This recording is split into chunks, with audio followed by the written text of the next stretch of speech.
Hi everyone. We are about to jump into our last and final unit where we are going to dive in a little bit in the quadratics. We're not going to get all the way through this unit, but at least an introduction into how to solve quadratics, what that means in terms of solving. We might even get to a little bit of graphing, but consider this like a little mini unit on just quadratic functions. The same type of quadratic functions that we worked on factoring in the previous unit. So in fact, on Monday, you're going to see we're going to review factoring once again. But today we're going to actually focus a little bit differently with how we're going to deal with the quadratic equations today as opposed to expressions. Since it's been a while since we've solved an equation, let's just review how do we solve a basic two-step or multi-step equation. Remember, what makes it an equation is the fact that we have an equal sign. Anytime we have an equal sign, our task is to try to give all values of x or whatever variable it is in the equation that makes the equation true. So we do this by undoing all the operations, getting x to one side, and trying to figure out what the right side is going to equal. So I'm going to ask that you hit pause and try to see if you remember how to solve this equation. After you unpause, I'll have all my work shown. We'll talk about the steps and then what our answer means at the very end. So go ahead and hit pause and work through this. All right. So if I wanted to solve this equation, I'm going to work to get my x's on one side and numbers to the other. This is also where we work to get one side to be 0. I've kind of moved away from that now that we've had more experience with it. So I just started by subtracting 2x. That's how I got 4x minus 9. The 27 is still there. Then I add 9, it's giving me 4x equals 36. After dividing by 4, I get that x is 9.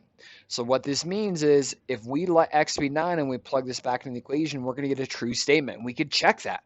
Okay, if I replace all the x's with 9, we're going to get something like, let's see, what would that be? 54 minus 9 would be 45. So we're going to get 45 equals 45, which is a true statement.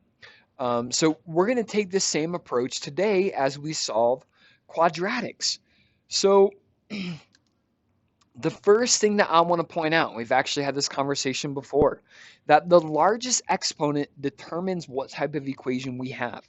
So by us seeing these squared terms here, this is what tells us that this is a quadratic equation. Okay, or it's an equation that has quadratic terms. Again, the equation part is the equal sign. The quadratic part, okay, is the x squared there. Now, we're going to come up with a lot of strategies over the next few lessons for how we solve quadratics because quadratics can be in different forms. Remember our last unit, we factored quadratics that were in the form of ax squared plus bx plus c. Okay, so this is a standard form of a quadratic. Okay, and so one thing that I want us to keep in mind as we go through all the lessons, not just today's, but the one we'll do on Monday and even next week, what are we recognizing? Okay, what is either missing from what we know about standard form, and then how might that tell us how to solve this? So the first thing that I notice in this equation, on top of it just being quadratic, is I don't see any b values, right, or any just x's, meaning the only things I'm seeing in here are x squareds and then constant terms, okay, which are just the numbers. Well, if this is the case, we can actually solve it just like what we did in the opener. We're going to work to get the x squared term by itself now instead of the x's. So I'm going to start by subtracting 2x squared, just like how in the opener I started by subtracting 2x. So that's 4x squared, and it's still minus 9, and it equals 27. Then I'm going to add 9 to both sides. Exact same thing as what I did in the opener. So 4x squared equals 36. And then to get the x squared by itself, I need to divide by 4. Again, just like what we did in the opener. So x squared equals 9. Well, the difference now from what we saw in the opener is we're left with x squared equals 9 as opposed to just x being 9. Our task is still to try to get x by itself here and to undo the squaring of it. So for us to undo the squaring, we're going to do what's called the square root. Okay, so this is the square root. And it is the opposite operation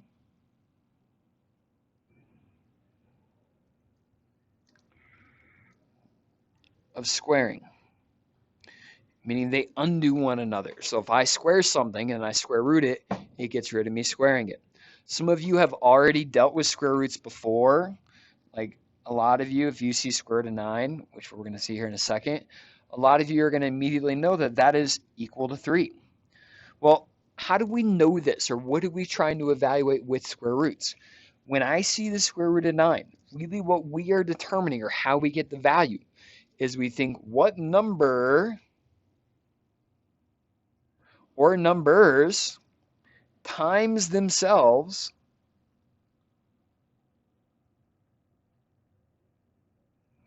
are 9. Okay, that's what taking the square root is. Okay, we're thinking about what times itself is 9. And that's why it's 3. 3 times 3 is 9. Now, here's the other thing with square roots. It's not just 3, right? Yes, 3 times 3 is 9, but negative 3 times negative 3 is also 9. So when we take square roots, it's almost always going to be plus or minus unless it is stated otherwise, because of the fact that 3 times 3 is 9 and negative 3 times negative 3 is 9. Okay, so almost always when taking square roots, it's plus or minus. Okay, so let's add that to our notes about square roots. All right, well, we basically have answered our question here and coming up with the values of x, that now when I go to square root both sides and I square root the 9, I get x equals plus or minus 3. Done. Okay, both these answers make this equation true. Again, if I plugged in positive 3, I'm going to end with a true statement. If I plug in negative 3, I'm also going to end with a true statement. It'll be plus or minus 100% of the time unless it says otherwise. All right, so just to summarize all these steps here, first thing that we'll take care of is distribute when possible. That just kind of comes down to simplify both sides of the equation. So simplify either side of equal sign. Then we'll get an equation equal to 0. We don't always need to do that. I would actually, let's change this and say isolate the x squared term. And then after we isolate the x squared, that's where we can take the square root. And by isolating the x squared, that means getting x squared all by itself. So there's nothing else on that side. All right, well, let's do a couple examples, and then there's going to be quite a few that I'm going to ask you to do in your groups here. And you know what? Let's do, yeah, we'll just keep going back and forth. All right, so let's start with number 1 here. All right, again, even though in this lesson we're going to solve by square roots, I still want us thinking ahead and as to why are we able to use square roots here? Well, once again, the squaring defines us as being quadratic. There's no x's or no b terms, so I can isolate the x squared. And that's my first task, is can I get x squared all by itself? Well, to do that, I'm going to move this 20 to the other side by subtracting it. So negative 5x squared equals negative 40. Then I'm going to divide both sides by negative 5.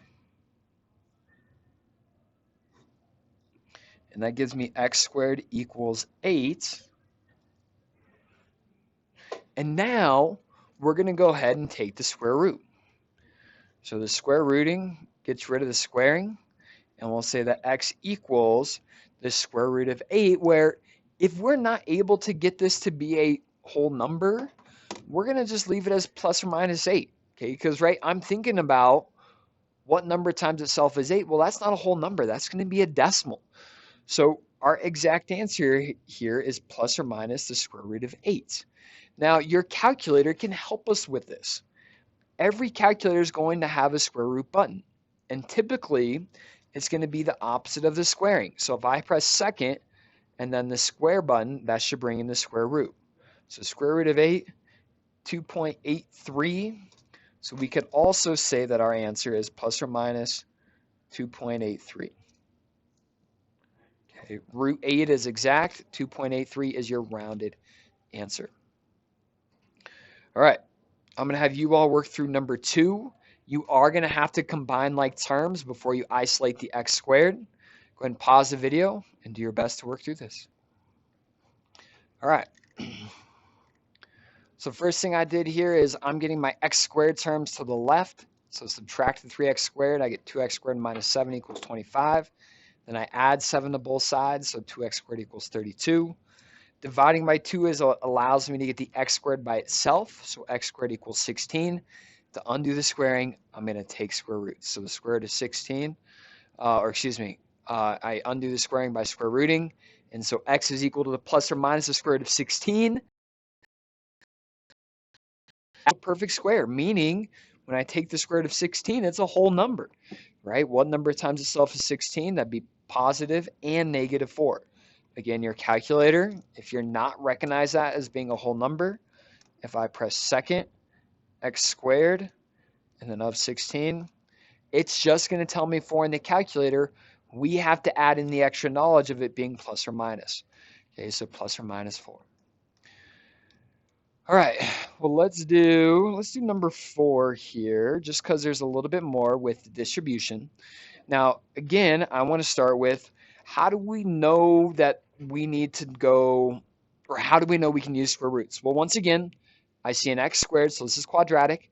I don't see any x's, right, or any just b terms, any values or any terms that don't have an exponent of 2. It's either numbers or x squareds. So we can solve by using square roots. So I'm going to distribute the 3, making that 3x squared plus 18, and it equals negative 4x squared minus 6.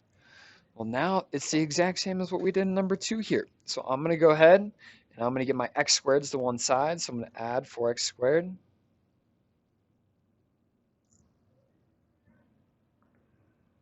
So that's 7x squared plus 18, and it equals negative 6. Now I'm going to go ahead and subtract 18 from both sides. So 7x squared equals negative 24. And then I'm going to divide by 7.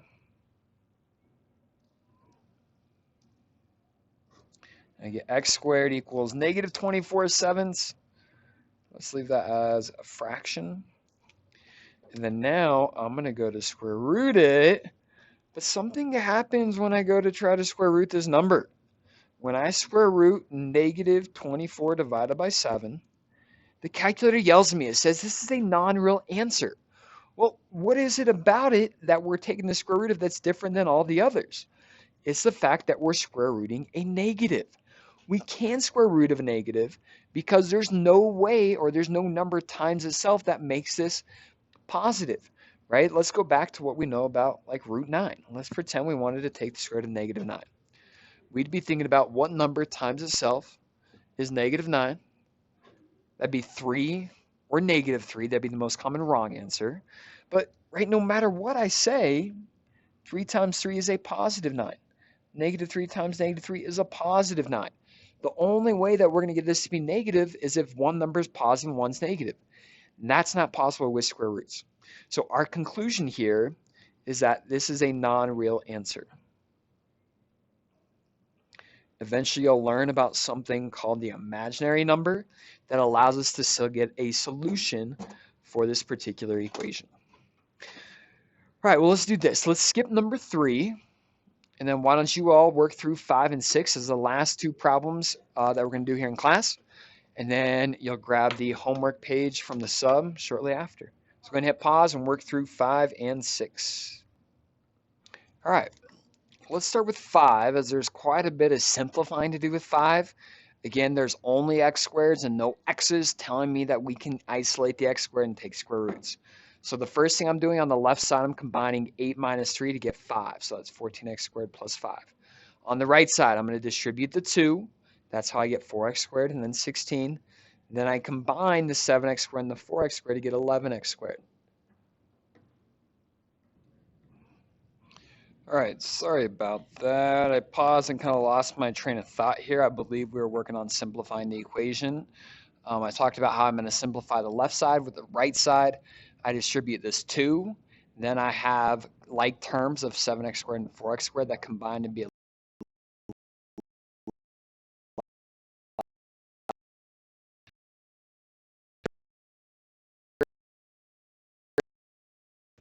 I still have the plus 5 and the 16.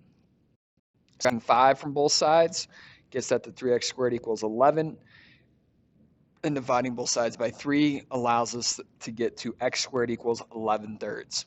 Now, the fact that we get a fraction, that is okay. Okay, and again, our answers, we can leave it in its exact form, and then we'll also get it to be rounded. So our exact answer is that x is plus or minus the square root of 11 thirds. The rounded answer has us taking the square root of 11 thirds. Again, we can do that on the calculator. So you would go second x squared to bring in the square root. And I'm going to go 11 divided by 3, and I get 1.915. Right, and the last one, number 6, after distributing the 2, I get 2x squared plus 4. When I work to get all the x squareds to one side, they all cancel. And so I get 4 equals 4. Hey, that's a true statement, and there's nothing for me to solve for. And what that tells me is that this is infinite solutions. When there's nothing to solve for and we end with a true statement, that means every value of x is going to make this equation true. So there are infinitely many solutions. All right, that is it for today. Make sure you show the sub these notes, and then you're all set to get started on the homework.